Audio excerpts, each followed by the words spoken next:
کہ میں عدالت کا حکم لے کر آیا ہوں اور میں عمران خان کے ساتھ ملنا چاہتا ہوں، اور میں یہ چاہتا ہوں کہ میں پارٹی کے جتنے بھی انتظامی امور ہیں ان پر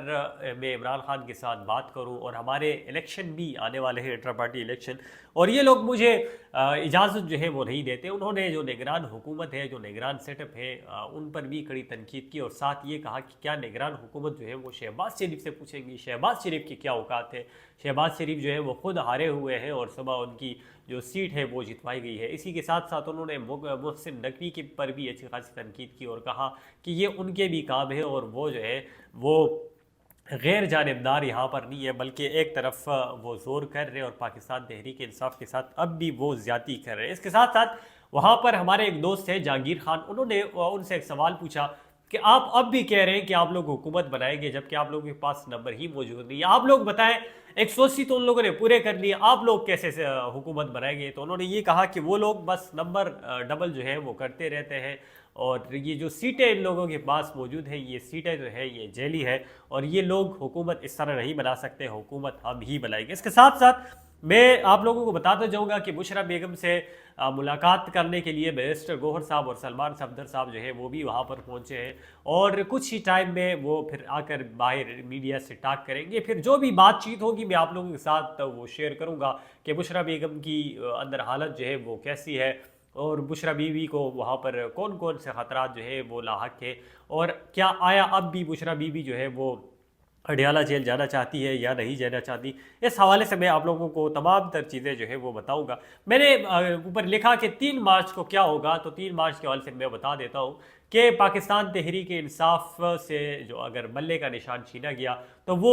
انٹرا پارٹی الیکشن کی وجہ سے چھینا گیا، اور یہ کہا گیا کہ ان لوگوں نے انٹرا پارٹی الیکشن جو ہے وہ ٹھیک نہیں کروائے، ان میں تمام ورکرز جو ہیں وہ شامل نہیں ہوئے اور امیدواروں کو موقع نہیں دیا گیا، تو ان سے ہم ان کا انتخابی نشان بلہ جو ہے وہ چھین لیتے ہیں، جس سے بظاہر تو ایسا لگ رہا تھا کہ پاکستان تحریک انصاف کو بڑی مشکل ہوگی، وہ انتخابات میں حصہ اچھی طریقے سے نہیں لے سکیں گے اور وہ لوگ ناکامیاب ہو جائیں گے، لیکن ایسا نہ ہوا، اور پاکستان تحریک انصاف مختلف نشانات کے ساتھ بھاری اکثریت سے جیتی اور انہوں نے بڑا اچھا مینڈیٹ حاصل کیا۔ تو اب 3 مارچ کو یہ الیکشن ہونے جا رہے ہیں، اور 3 مارچ میں یہ کہا گیا ہے کہ 15 دنوں کے اندر اندر وقت دیا گیا ہے کہ آپ لوگ اپنے پیپرز جو ہے وہ بھی جمع کروا سکتے ہیں، اور اس کے ساتھ ساتھ تمام امیدوار جو ہے وہ الیکشن لڑیں گے، اور یہ بھی بتایا گیا ہے کہ اب جیسے ہی انتخابات ہوتے ہیں تو پھر ہم اپنا بلے کا نشان جو ہے وہ بھی واپس لے لیں گے۔ اس کے ساتھ ساتھ میں آپ لوگوں کو بتاتا جاؤں کہ عمر ایوب صاحب نے تھوڑا شکوہ بھی کیا، تھوڑا گلہ جو ہے وہ بھی کیا کہ میں یہاں پر ہائی کورٹ کا حکم جو ہے وہ لے کر آیا ہوں، میں یہاں پر ہائی کورٹ کے حکم کے باوجود اندر عمران خان سے ملاقات جو ہے وہ نہیں کر سکتا، اور ان کے ساتھ وہاں پر علی بخاری صاحب جو ہے وہ بھی موجود تھے، جو کہ پاکستان تحریک انصاف کی طرف سے وکیل بھی ہیں اور امیدوار جو ہے وہ بھی تھے، اور جنہوں نے اسلام آباد کی سیٹ جو ہے وہ بھی جیتی۔ ساتھ ہم نے یہ کہا کہ اب ہم کہاں جائیں، انٹرنیشنل کورٹ جائیں، سپریم کورٹ جائیں، دوبارہ یہ چیزیں لے کر جائیں۔ اس کے ساتھ آپ لوگوں کو بتاتا جاؤں کہ فارم 45 اور فارم 47 کے درمیان ابھی تک پاکستان تحریک انصاف کی یہ سیٹیں جو ہے یہ رہتی ہے، اور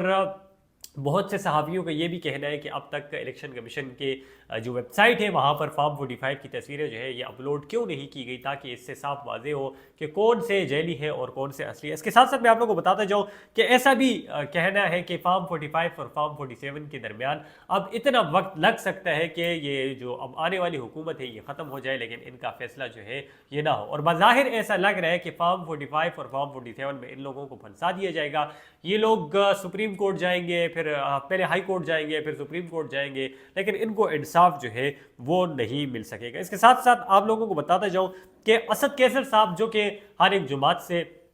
ملنے کے خواہش مند ہیں اور ہر ایک سے ملنا چاہتے ہیں، بات چیت کرنا چاہتے ہیں، اور یہ چاہتے ہیں کہ پاکستان تحریک انصاف بات چیت سے آگے ہو، اور وہ اس پہ کوششیں بھی کر رہے ہیں، اور آج پشاور ہائی کورٹ نے یہ حکم بھی دیا ہے کہ ان کا نام ECL سے نکال دیا جائے، اور ان کا نام ECL میں ڈالنا کالعدم کرا دیا کہ یہ ECL میں ان کا نام جو ہے وہ کیوں ڈالا گیا۔ کہ دوسری طرف پاکستان تحریک انصاف کے کچھ رہنما ایسے ہیں جو کہ اس بات پہ ڈٹے ہوئے ہیں کہ ان کے پاس فارم 45 پورے ہیں اور وہ عدالتوں سے انصاف لے کر رہیں گے، اور وہ کسی سے بات چیت کرنے کو تیار نہیں ہے، اور وہ یہ کہہ رہے ہیں کہ وہ جلد وفاق میں حکومت بلانے والے۔ لیکن اب دیکھتے ہیں آگے کیا ہوتا ہے، اور آپ لوگ بھی کمنٹ سیکشن میں اپنا رائے کا اظہار جو ہے وہ ضرور کیجئے گا کہ کیا پاکستان تحریک انصاف اسد کیسر والے ٹھیک ہیں یا دوسری جو پارٹی بن رہی ہے وہ لوگ ٹھیک ہیں۔ اس کے ساتھ ساتھ جو بھی لیٹسٹ اپڈیٹ ہوں گی میں آپ لوگوں کو آگاہ کرتا رہوں گا۔ دیکھتے رہیے لاج نیوز، اپنا ڈھیر سارا خیال رکھیے گا۔ تھینک یو، السلام۔